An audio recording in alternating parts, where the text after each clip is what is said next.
கர்த்தர் அதிசயங்களை செய்கிறார். ஊழியங்கள் வழங்கும் ஜீவ வார்த்தை.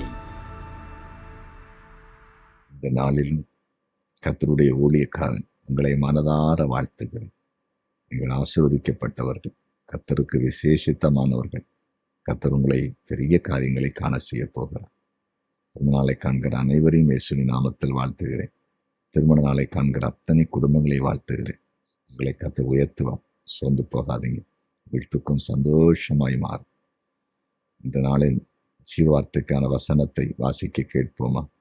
1 நாளாகமம் 15வது அதிகாரம் 3வது வசனம்.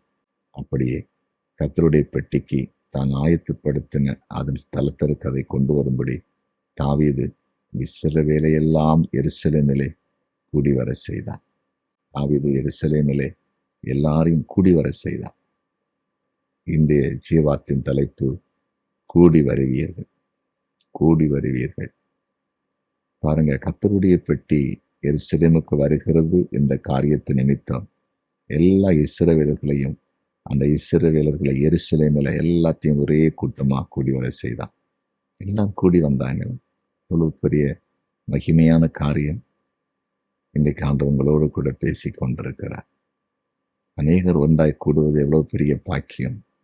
ஒன்றாய் கூடுவது, ஒன்றாய் சேருவது. சில பிரிந்து குடும்பங்கள் ஒன்றாய் சேருவது, அண்ணன் தம்பி அக்கா தங்கச்சிலாம் பிரிந்து கிடப்பாங்க. அவங்கெல்லாம் ஒன்றா சேருவது எவ்வளோ பெரிய பாக்கியம். எவ்வளோ பெரிய பாக்கியம். பிரிந்து சிதறி கிடக்கிற ஆட்கள், குடும்பங்கள் எல்லாம் ஒன்றா கூடுறது எவ்வளோ பெரிய பாக்கியம். 120 ஒன்றாய் ஒருமனப்பட்டு கூடின இடத்துல தானே பரிசுத்த ஆவியானவர் இறங்கினார் மேல் வீட்டு அறையில. அந்த நாள் தான் பெந்தேகொஸ்தே நாள். எவ்வளோ பெரிய காரியம். ஒன்றாய் கூடுவீர்கள். பிரிவினைகள், போராட்டங்கள், குழப்பங்கள் எல்லாம் விலகும். இந்த கடைசி நாட்களில் பிசாசுடைய ஒரு பயங்கர தந்திரம், அந்த ஒரு மனதெல்லாம் கெடுத்து போட்டுறோம். ஒன்றாய் கூட விட மாட்டாங்க. ஆண்டு சொல்றாரு, 2-3 பேர் நாமத்தினால் எங்கே நீங்க கூடியிருக்கிறீங்களோ அங்கே நான் இருக்கிறேன். ஒரு கணவன் மனைவி ஒன்றா கூடி வாழ்ந்தாலே, ஒருமனப்பட்டு செபித்தாலே எவ்வளோ பெரிய மேன்மை. ஒரு வீட்டில் கணவன் மனைவி பிள்ளைங்க ஒன்றா சேர்ந்துட்டாங்கன்னா, ஒரு வீட்டில் எல்லாரும் சந்தோஷமா 2 பாட்டை பாடி ஒரு அதிகாரத்தை வாசிச்சு குடும்ப ஜெபம் பண்ணிட்டாலே அது எவ்வளோ பெரிய சந்தோஷம் தெரியுமா?